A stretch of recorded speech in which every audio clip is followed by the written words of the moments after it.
अगर आपको प्रेगनेंसी में सर्दी और जोड़ों की जुकाम हो जाए तो खांसने और छींकने के कारण आपको पेट में दर्द, सीने में दर्द, सांस लेने में तकलीफ़, रात को नींद नहीं आना, ये सारी परेशानियां हो सकती है।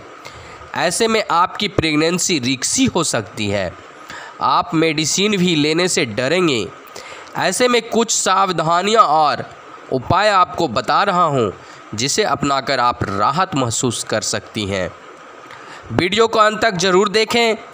साथ ही चैनल को सब्सक्राइब नहीं किए हैं तो सब्सक्राइब ज़रूर कर लें।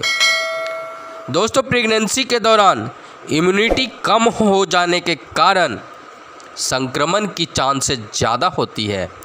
इन दिनों में सर्दी जुकाम होना आम बात है। अगर सर्दी खांसी ज़्यादा हो तो आप अपने चिकित्सक से सलाह लेकर दवाइयाँ ज़रूर ले सकती हैं, परंतु ध्यान रहे अपने मन से या नीम हकीम के सहारे कभी भी कोई दवाइयाँ नहीं लेनी चाहिए। हालांकि ऐसे परिस्थिति में कई ऐसे घरेलू उपाय भी हैं जो आजमा सकती हैं और बिना दवाई के भी आप सर्दी जुकाम को ठीक कर सकती हैं। जैसे स्टीम लेना। यदि सर्दी जुकाम तेज़ है तो इस समय स्टीम ले सकती हैं, इससे राहत मिलेगी। आप नॉर्मल पानी को गर्म करके भाप ले सकती हैं। सुबह से शाम तक 2 से 3 बार भाप लेने से बहुत अच्छा आराम मिलेगा। आप नाक में उंगली से सरसों का तेल लगाएं, इससे बंद नाक खुल जाती है और आराम मिलता है। नाक की एलर्जी में अक्सर तेल का उपयोग बहुत ही लाभकारी होता है।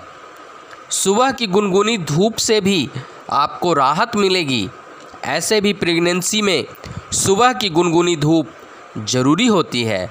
इस समय यदि सर्दी जुकाम है तो सिर, पैर और हाथ खुले रखें ताकि धूप सीधी पड़ सके। इससे विटामिन डी की आपूर्ति भी होगी। गर्म पानी सामान्यतः सर्दी जुकाम में आराम पहुंचाता है। गर्भावस्था में यदि महिलाएं इसका प्रयोग करें तो उन्हें सुकून मिलेगा। इसके अलावा नमक और हल्दी के गरारे करेंगी तो राहत ज़रूर मिलेगी। मौसम बदलने वाली ऋतुओं में कोल्ड ड्रिंक, दही और ठंडी चीज़ें न लें, इनसे सर्दी जुकाम की आशंका बढ़ती है। बारिश के मौसम में बारिश की पानी से बचें। मौसम बदलने के समय एसी कूलर का उपयोग कम से कम करें। धन्यवाद।